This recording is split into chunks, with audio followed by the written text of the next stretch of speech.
ሰበር ዜናም የቴዲ አፍሮ ስቱዲዮ መሰበሩ ተሰማ። ታጣቂዎች ሰብሮ በመግባት ሙሉ ንብረቶችን ይዘው እንደሄዱ ምንጮች አረጋግጠዋል። አርቲስቱ በጠና ታሟል። የዳስታን መንፈስ ተወጋይ እኛ የወንጌል አማኞች ሕያዋን እኛ ሕያዋን ስላለ ኢትዮጵያ ሀገራችን አልሞተችም። አዲሱ የአርቲስት ቴዲ አፍሮ አልበም መለቀቁን ተከትሎ እስካሁኗ ሰዓት ድረስ የተለያዩ እጅ ባፍ የሚያስጭኑ ነገሮችን እየሰማን እንገኛለን። በአዎንታዊም በአሉንታዊም በኩል ማለት ነው። ሰላም እንዴት ናችሁ? በያላችሁበት ሰላምታዬ ይድረሳችሁ እያልኩኝ በዛሬው ቪዲዮአችን ከሰሞኑን እጅጉኑ አነጋጋሪ የሆኑ አጀንዳዎችን ወደ እናንተ የማደርሳችሁ ይሆናል። ቪዲዮውን ከመጀመራችሁ በፊት ሁሉ ጊዜ እንደምለው የላይክ ምልክቷን ጫን ማድረጋችሁን እንዳትሰነኩ፣ እንደዚሁም ሐሳብ አስተያየታችሁን በመጻፍ ኮሜንት ሴክሽኑን አጨናንቁት። ቀጥታ ወደ ቪዲዮአችን እንሄዳለን። ሰበር ዜናም የቴዲ አፍሮ ስቱዲዮ መሰበሩ ተሰማ። ታጣቂዎች ሰብረው በመግባት ሙሉ ንብረቶችን ይዘው እንደሄዱ ምንጮች አረጋግጠዋል። የቴዲ አፍሮ ስቱዲዮ በአዲስ አበባ ሲኤምሲ አካባቢ አዲሱ የኮንቬንሽን ህንፃ አካባቢ የሚገኝ ሲሆን እዛም አቦጊዳም ስቱዲዮ ሃና የሚል ቴዲ እንደቢሮም እንደዚሁም ደግሞ አዳዲስ ስራዎችን ለመፍጠር የሚጠቀምበት ስቱዲዮ አለው። በዛ ስቱዲዮ ውስጥ ከስፒከር እስከ ኮምፒውተር ሁሉንም ነገር የማቀናበሪያ መሳሪያዎች ወደፊት የሚወጡ ስራዎችን ጭምር ሰብስበው መውሰዳቸው ነው ምንጮች የገለጹት። እንደ ምንጮቹ ገለጻ እነዚህ ታጣቂዎች የመንግስት የታርጋ ያለው መኪና መያዛቸውን እንደዚሁም ደግሞ የአንዳንዶቹም የፌዴራል ፖሊስ ዩኒፎርም የለበሱ እንደሆነ የገለጹልን ምንጮቻችን ወደ ህንፃው ሲገቡ የህንፃውን ጥበቃ ደብድበው አቁስለውት እንደዚሁም ደግሞ የተለያዩ ጉዳቶችን አድርሰው ስቱዲዮን ሰብረው ገብተው ሁሉ ነገር እንደወሰዱ ነግረዋል። ሰሞኑን እንግዲህ በየጊዜው እንደዚህ አይነት ዜናዎች በአርቲስት ቴዲ አፍሮ ዙሪያ እየተዘገቡ ይገኛሉ። ነገር ግን እስካሁን በመንግስት በኩል ምንም የተባለ ነገር ወይንም የተሰጠ ምላሽ የለም። በሌላው በኩል ደግሞ ከሰሞኑን የምናያቸው የፕሮቴስታንት እምነት ፓስተሮችን ነው በብዛት ማለት ነው። በአሉታዊውም በአዎንታዊውም ለድሃና ለምስኪን ፍረድ ይላል፣ ወድህን ሙላ አይልም። እና በእንዲህ አይነት ሲቹዌሽን ውስጥ እንደ ቴዲ አፍሮ አይነቶች ማንም ሳያስገድዳቸው ራሳቸውን ለመስዋዕትነት ማቅረብ በማያስፈልጋቸው ለህዝብ ቆማለሁ ብለው ያላቸውን ምቹ ላይፍ ሰውተው የህዝብ ልጅ ሲሆኑ ለሶሻል ጀስቲስ ሲጮሁ ልናጨበጭብላቸው ይገባል። መንፈሳዊ ነኝ የሚለው ምንድን ነው የሚያደርገው? ዘይት እየቸረቸረ እየሸጠ ነው። ገስት ሃውስ እያለ ህዝብ እያጭበረበረ ነው። የታመሙ ሰዎች መድኃኒታቸውን እንዳይወስዱ ተፈውሳችኋል፣ ፈውስ አለ ምናምን ብሎ ስንቱ እያለቀ ነው። መጽሐፍ ቅዱስን ብብቱ ስር አድርጎ ሰባኪ ነኝ፣ ዘማሪ ነኝ፣ ጳጳስ ነኝ፣ ቄስ ነኝ፣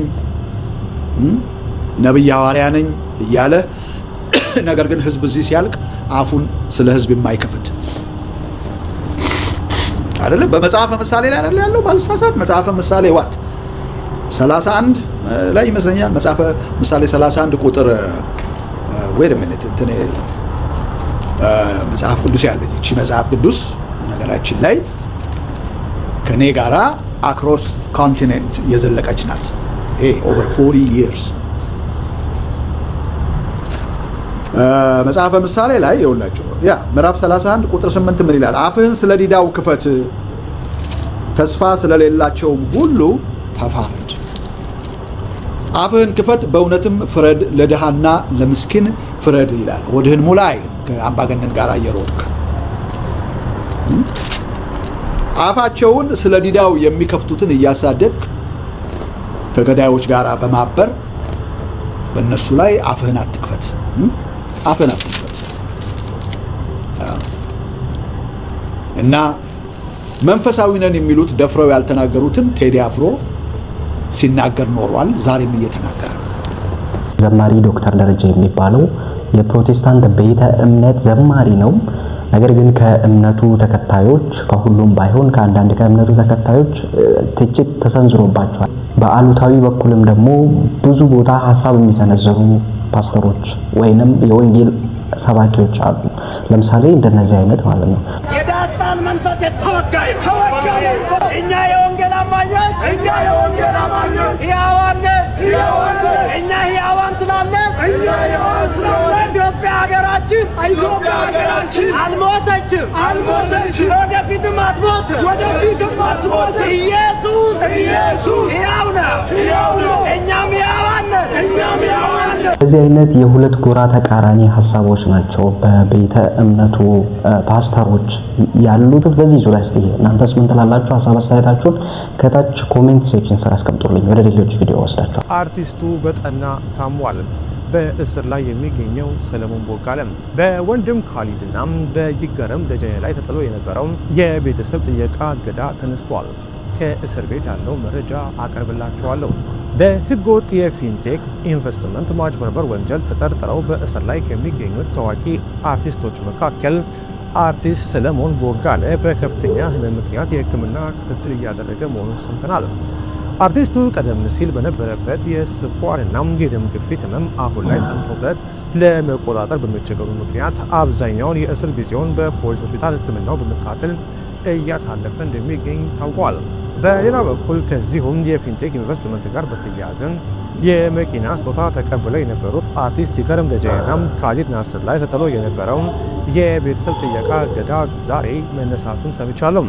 አርቲስቶቹ የተበረከተላቸው መኪና በወንጀል የተገኘ ሀብት በመሆኑ ለፖሊስ እንዲመልሱ ቢታዘዙም በተሰጠው ጊዜ ባለመመለሳቸው ምክንያት ቤተሰቦቻቸው በእስር ቤት እንደጠየቋቸው ተከልክለው እንደነበር ተገልጿል። ይህንን የእገዳ ውሳኔ ተከትሎ ትላንት በነበረው የአርቲስቶቹ የፍርድ ቤት ቀጠሮ ላይ ካሊድ ናስር ቤተሰቦቻቸው እየጎበኟቸው እንዳልሆነና በማረሚያ ቤት የሚቀርብላቸው ምግብ ለመመገብም እየተቸገሩ መሆኑን ለፍርድ ቤቱ በቅሬታ መልክ አቤት ብሎ ነበረ። ሁለቱ ግለሰቦች ያቀረቡትን ይህንን አቤቱታ ተከትሎም ዛሬ ላይ የይገረም ደጀኔና የካሊድ ናስር ቤተሰቦች ወደ ማረሚያ ቤት በመሄድ እስረኞቹን እንዲጠይቁ መፈቀዳቸውን ከምንጮች አረጋግጠናል። ላይብረሪ ውስጥ ምን እንደገጠመኝ ተመልከቱ። ወንዶች ግን አንድ ቦይስ ቢክሽፍ በፈጣሪ ስም። የዛሬው ቪዲዮ ይህንን ይመስል ነበር። ቪዲዮውን እንዴት አገኛችሁት? ወደዳችሁት ወይስ ጠላችሁት? ሀሳባችሁን ከታች ኮሜንት ሴክሽን ስር አስቀምጡልኝ።